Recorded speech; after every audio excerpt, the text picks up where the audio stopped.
உங்களை பொறுத்த வரைக்கும் திருத்தணி இதில் வந்து ஒரு சின்ன ஒரு பெர்சன்டேஜ் ஒரு நீங்கள் அடைஞ்சிருந்தீங்க, உங்களுக்கு அது பர்சனலாக ஒரு பாதிப்பை ஏற்படுத்துச்சா? நான் எங்கே வேட்பாளராக நின்றுந்தாலுமே திராவிட முன்னேற்ற கழகம் என்னை வந்து கட்டாயமாக வந்து இந்த மாதிரி நெகட்டிவை பண்ணியிருப்பாங்க. ஒன்று மட்டும் நிச்சயம், தளபதி விஜய் அவர்கள் சிஎம் ஆகணும் அப்படிங்கிற ஒரு நொடியிலையும் ஒரு செகண்ட்லையும் என் மனசில் அவரை பதிச்சுட்டு தான் என்னோட பிரச்சாரத்தை செய்வேன்.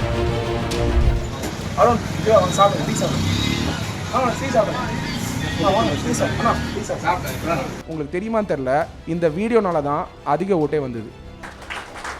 அதை டிஷர்ட் தான் போட்டிருக்கேன். உதயநிதி ஸ்டாலின் மாதிரி டிஷர்ட் போட்டு செக்ரட்டரியேட்டுக்கு போல, டிஷர்ட் போட்டு வாக்கிங் தான் போயிருக்கேன்.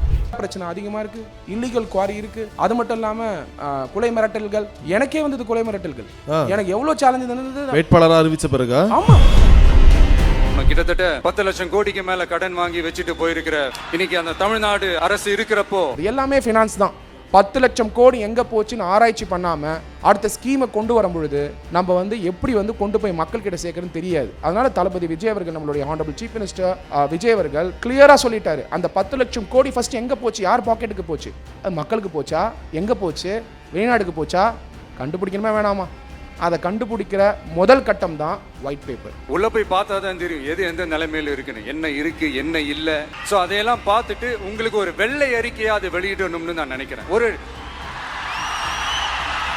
சோஃபா அரசியல் செய்கிறதா இருக்கட்டும், சும்மா ஒரு ஜாலியாக ஒரு பேசுகிறாரு, ஆடில் வர மாதிரி ஒரு மாதிரி பேசுகிறாங்க, அப்படிலான்ற மாதிரி தான் எதிர்கட்சி சொல்கிறாங்க. தளபதி அவர்கள் வந்து நிறைய நேரடியாக பதில் சொல்ல மாட்டாரு, வீட்டுக்கு போயிட்டு ஏன் ஒரு பதில் சொல்லணும்? நான் தான் சொன்னேன்ல, குற்றச்சாட்டுகளும் நெகட்டிவ் கமெண்ட்ஸும் பார்த்து பயப்படுற கட்சி இல்லை தாவேகா.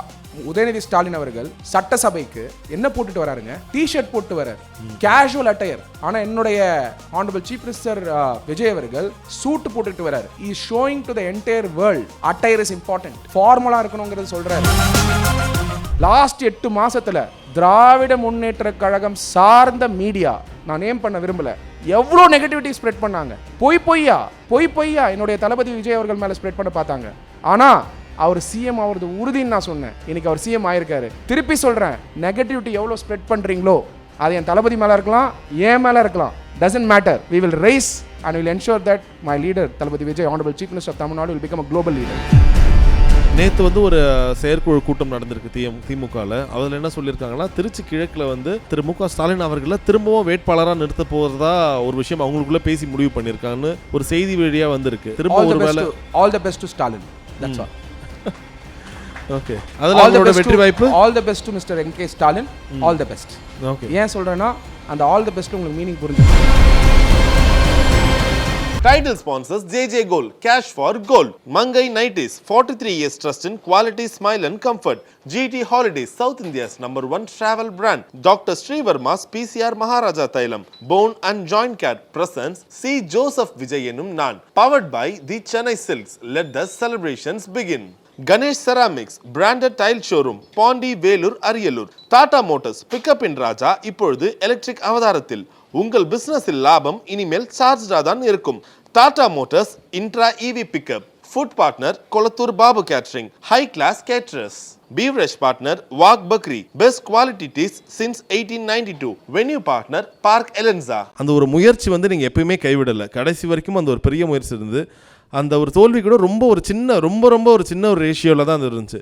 So being in TVK legal team and also ஒரு நேஷனல் ஸ்போர்ட்ஸ் பர்சனாக வெரி ஹாப்பி நீங்களும் டிவிக்கு ரெப்ரசன்ட் பண்ணுறது. ஸோ இந்த ஒரு வெற்றியை நீங்கள் எப்படி பார்க்குறீங்க? இந்த வெற்றியானது தமிழ்நாட்டில் இருக்கக்கூடிய ஒரு சாமானிய மனிதர்களுடைய வெற்றிங்கிறத நம்ம ஃபஸ்ட்டு புரிஞ்சுக்கணும். என்ன மாதிரி இருக்கக்கூடிய ஒரு சாதாரண குடும்பத்தில் கிராம பின்புலத்துலேருந்து வந்த ஒருத்தரையும் வேட்பாளராக்கி கட்சியில் முக்கிய பதவிகள் கொடுத்து என்னுடைய திறமையை அங்கீகரித்து கொண்டு வந்த தலைவர் என்னுடைய தலைவர் தளபதி விஜய் அவர்கள். அவர் வந்து தமிழ்நாட்டுடைய சிஎம் ஆகும் பொழுது ஒரு வீட்லேயும் இருக்கக்கூடிய ஒரு சாமானிய மனிதர் சிஎம் ஆனதை நம்மளால் பார்க்க முடிஞ்சுது. ஒரு 6 மாதம் முன்னாடியே நான் சொன்னேன், அவர் வந்து கட்டாயமாக தமிழ்நாட்டின் முதலமைச்சர் ஆவாருன்னு. 6 months முன்னாடியே. அது என்னால் ஏன் கணிக்க முடிஞ்சதுன்னா, தமிழ்நாடு மக்கள் அவரை வந்து ஒரு பெரிய ஹோப்பாகவும் ஒரு நம்பிக்கையின் சின்னமாகவும் பார்த்தாங்க. மாற்று அரசியல் வேணும்னு சொன்னால் கூட அவரை ஜஸ்ட் மாற்றமாக மட்டும் பார்க்கல, அவர் வந்து ஒரு தமிழ்நாட்டுடைய பெரிய ஹோப்பாகவும் தமிழ்நாட்டுடைய வளர்ச்சி பாதைக்கு கொண்டு போவார் அப்படிங்கிறத ஒரு யங்ஸ்டருமே ரியலைஸ் பண்ணாங்க. அஃப்கோர்ஸ் நிறைய சேலஞ்சஸ் வந்து அவருக்கு வந்தாலுமே நான் அந்த டைமில் வந்து தளபதி விஜய் அவர்களை சந்திக்கும் போதெல்லாம் ஒரே ஒரு பாயிண்ட்டு தான் சொல்லுவேன்.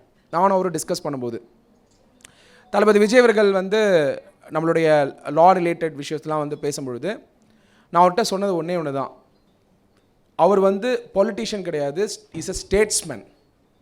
இந்த வார்த்தை ரொம்ப முக்கியம்.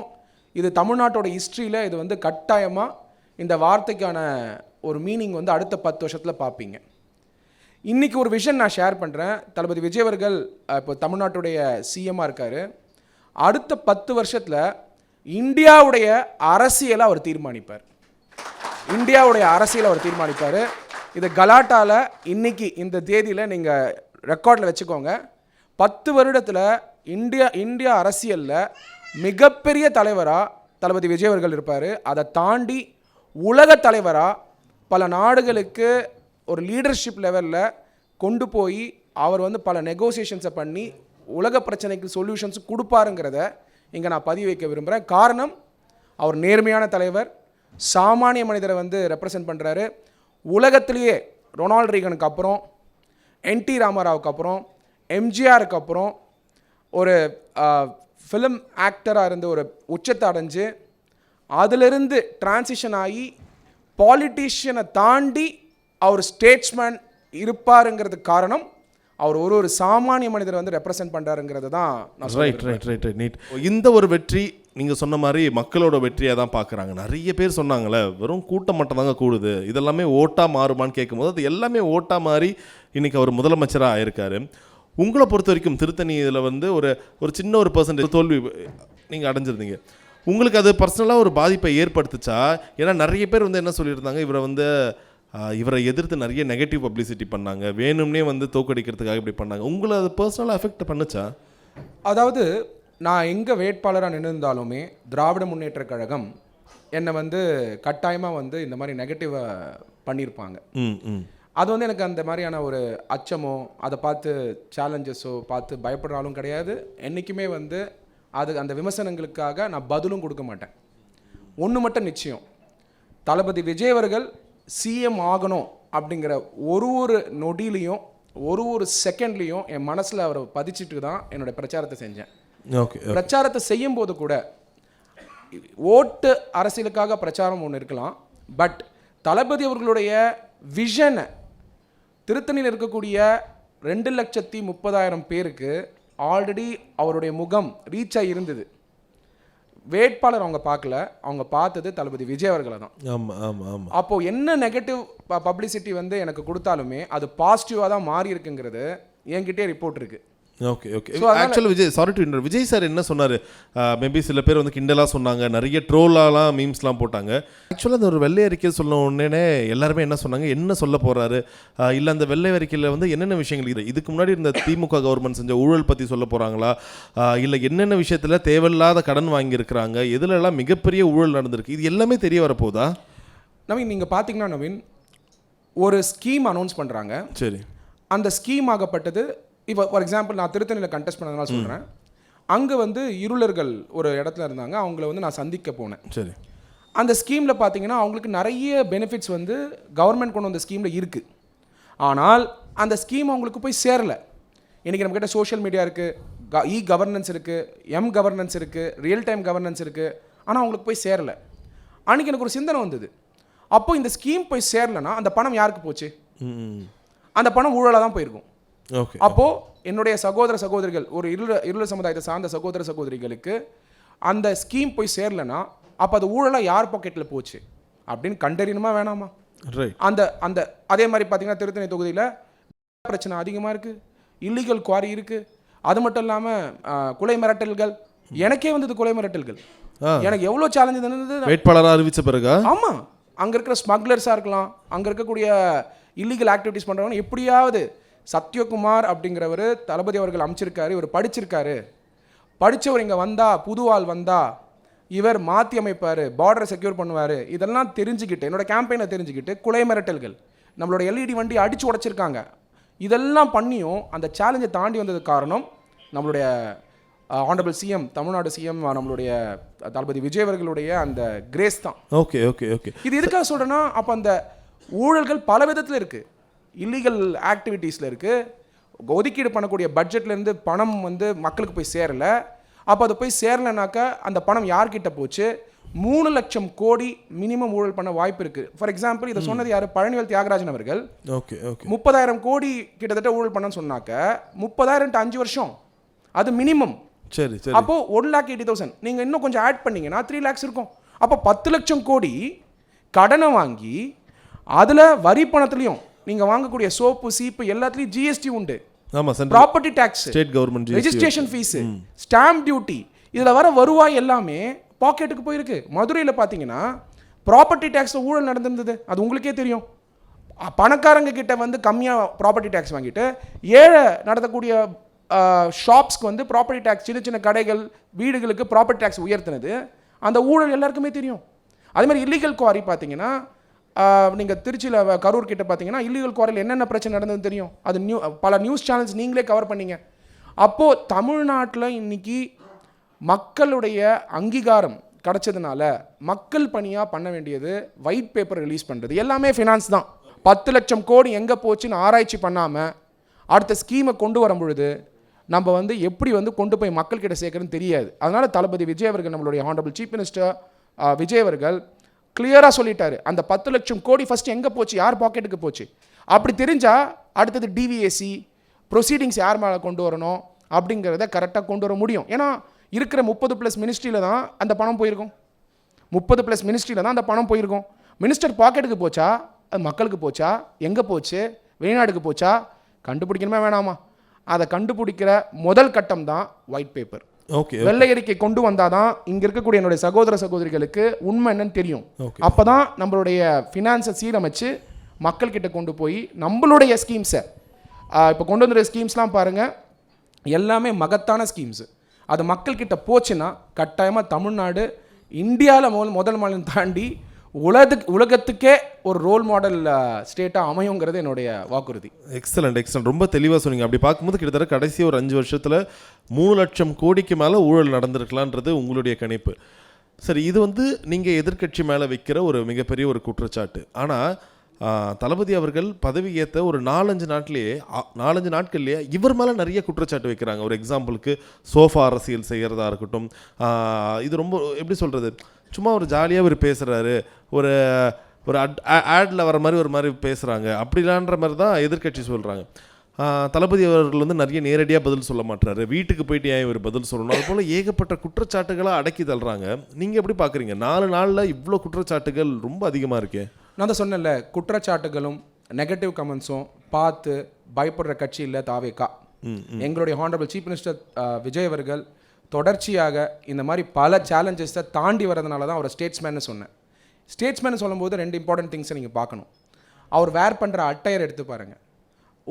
ஒரு அதிகாரி எப்படி இருக்கணுமோ, அவர் வந்து ஹானரபிள் சீஃப் மினிஸ்டர் ஆஃப் தமிழ்நாடாக இருந்தாலுமே ஒரு ரோல் மாடலாக செட் பண்ணுறாரு. என்ன காரணம் நினைக்கிறீங்க? இந்த ஃபர்ஸ்ட் பாயிண்ட்டு, உதயநிதி ஸ்டாலின் அவர்கள் சட்டசபைக்கு என்ன போட்டுட்டு வராருங்க? டிஷர்ட் போட்டு வராரு, கேஷுவல் அட்டையர். ஆனால் என்னுடைய ஹானரபிள் சீஃப் மினிஸ்டர் விஜய் அவர்கள் சூட்டு போட்டுக்கிட்டு வராரு. Is showing to the entire world attire is important, ஃபார்மலாக இருக்கணுங்கிறது சொல்கிறாரு. அப்படிங்கும்போது என்ன எடுத்துக்காட்டாக கொடுக்குறாருன்னா ரோல் மாடல் சீஃப் மினிஸ்டராக எடுத்துக்காட்டாக இருக்கார். ஆனால் அது மேலேயே எவ்வளோ குற்றச்சாட்டு சொன்னாங்க. ஏன்னா இன்ஃபேக்ட் நான் இன்டர்வியூ எடுக்க போன ஒரு மூத்த அரசியல்வாதி என்ன சொன்னாங்க, இது வந்து ரொம்ப வெஸ்டர்ன் கல்ச்சராக அவர் ஃபாலோ பண்ணுறாரு, நம்ம வேட்டி சட்டை தானங்க நம்மளுடைய பாரம்பரியம், ஏன் தளபதி அது போல. எனக்கு எப்படி ஆயிடுச்சுன்னா, என்னங்க ட்ரெஸ்ஸு முதற்கொண்டு இவங்க முடிவு பண்ணணுமான்ற மாதிரி ஆயிடுச்சு. நீங்கள் எப்படி பார்க்குறீங்க இந்த ஒரு குற்றச்சாட்டை? வேட்டி சட்டை சூட் இதெல்லாம் ஒரு பக்கம் இருந்தாலுமே ஃபார்மல் அட்டையர், கவர்மெண்ட்டோட ஜியோ என்ன சொல்லுது, நீங்கள் எடுத்து கவர்மெண்ட்டோட ஜியோ எடுத்து பாருங்கள், ஃபார்மல் அட்டையர்.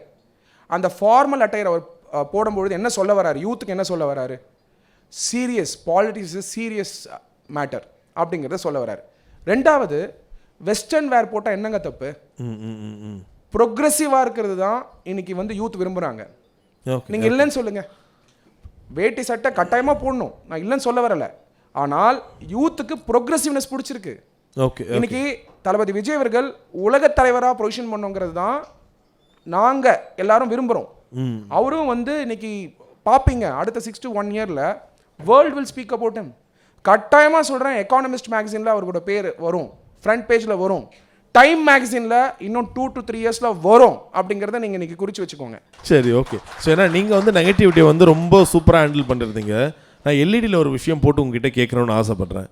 ஸோ அதுக்கு அந்த எல்இடி பார்த்து நீங்கள் அதுக்கான ஒரு பதிலை சொல்லலாம்.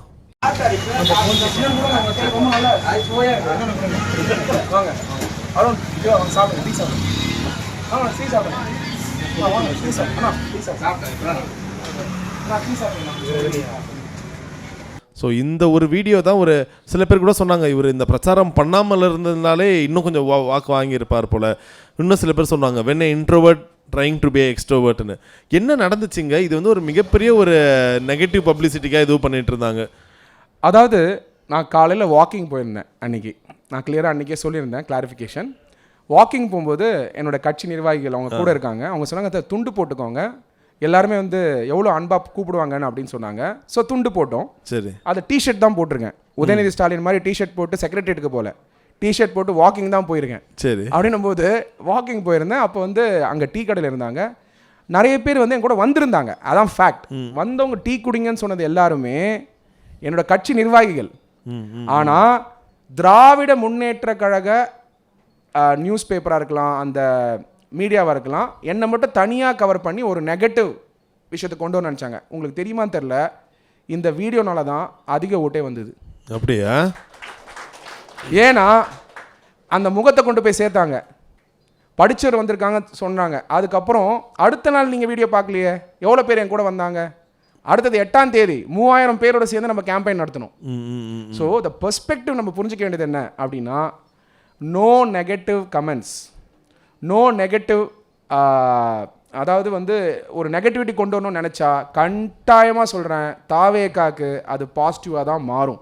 Okay, okay. லாஸ்ட் 8 மாதத்தில் திராவிட முன்னேற்ற கழகம், கலாட்டா மீடியாவை நான் சொல்லலை, திராவிட முன்னேற்ற கழகம் சார்ந்த மீடியா, நான் நேம் பண்ண விரும்பலை, எவ்வளோ நெகட்டிவிட்டி ஸ்ப்ரெட் பண்ணாங்க. பொய்யா என்னுடைய தளபதி விஜய் அவர்கள் மேலே ஸ்ப்ரெட் பண்ண பார்த்தாங்க. ஆனால் அவர் சிஎம் ஆகிறது உறுதின்னு நான் சொன்னேன். இன்னைக்கு அவர் சிஎம் ஆயிருக்காரு. திருப்பி சொல்கிறேன், நெகட்டிவிட்டி எவ்வளோ ஸ்ப்ரெட் பண்ணுறீங்களோ அது என் தளபதி மேலே இருக்கலாம், என் மேலே இருக்கலாம், doesn't matter. We will raise and will ensure that my leader Thalapathy Vijay, honorable chief minister of Tamil Nadu, will become a global leader. நேற்று வந்து ஒரு செயற்குழு கூட்டம் நடந்திருக்கு திமுகவில். அதில் என்ன சொல்லியிருக்காங்கன்னா, திருச்சி கிழக்கில் வந்து திரு மு க ஸ்டாலின் அவர்களை திரும்பவும் வேட்பாளராக நிறுத்த போகிறதா ஒரு விஷயம் அவங்களுக்குள்ளே பேசி முடிவு பண்ணியிருக்காங்கன்னு ஒரு செய்தி வழியாக வந்திருக்கு. நீங்கள் எப்படி பார்க்குறீங்க? திரும்ப ஒரு வேலை all the best to Stalin, that's all. Okay, அதில் அவங்களோட வெற்றி வாய்ப்பு. All the best to mister MK Stalin, all the best. Okay, ஏன் சொல்கிறேன்னா அந்த ஆல் தி பெஸ்ட் உங்களுக்கு மீனிங் புரிஞ்சிருக்கும். ஆனால் அவங்க ஒரு நம்பிக்கை இல்லாமல் திரும்ப நிற்க மாட்டாங்கல்ல. என்ன நம்பிக்கை? இப்போ கொளத்தூரில் அவர் ஒரு தோல்வி பெற்றிருக்காரு. திரும்ப திருச்சியில் வந்து நான் உள்ளே எப்படியாச்சும் சட்டமன்றத்தில் இந்த பக்கம் விஜய் அவர்கள் இருந்தால் ஆப்போசிட்டில் எதிர்க்கட்சி தலைவராக ஸ்டாலின் அவர்கள் வரப்போறாருன்ற ஒரு உத்வேகத்தில் தான் அவங்க பண்ணுறாங்களோன்ற ஒரு கொளத்தூர் தோல்வி எப்படி அவருக்கு நம்பிக்கை கொடுக்கும்? கொளத்தூர் தோல்வி எப்படி நம்பிக்கை கொடுக்கும்? All the best, all the best அப்படி நான் 2 வாட்டி சொல்கிறதுக்கு காரணம், திரு MK ஸ்டாலின் அவர்கள் திரும்பி யோசிக்கணும் கண்டெஸ்ட் பண்ணுறதுக்கு. Okay, okay, okay, right. Title sponsors JJ Gold, Cash for Gold, Mangai Nighties, 43 years trust in quality, smile and comfort, GT Holidays, South India's #1 travel brand, Dr. Srivarma's PCR Maharaja Thailam, Bone and Joint Care presents C. Joseph Vijayanum Nan, powered by the Chennai Silks. Let the celebrations begin.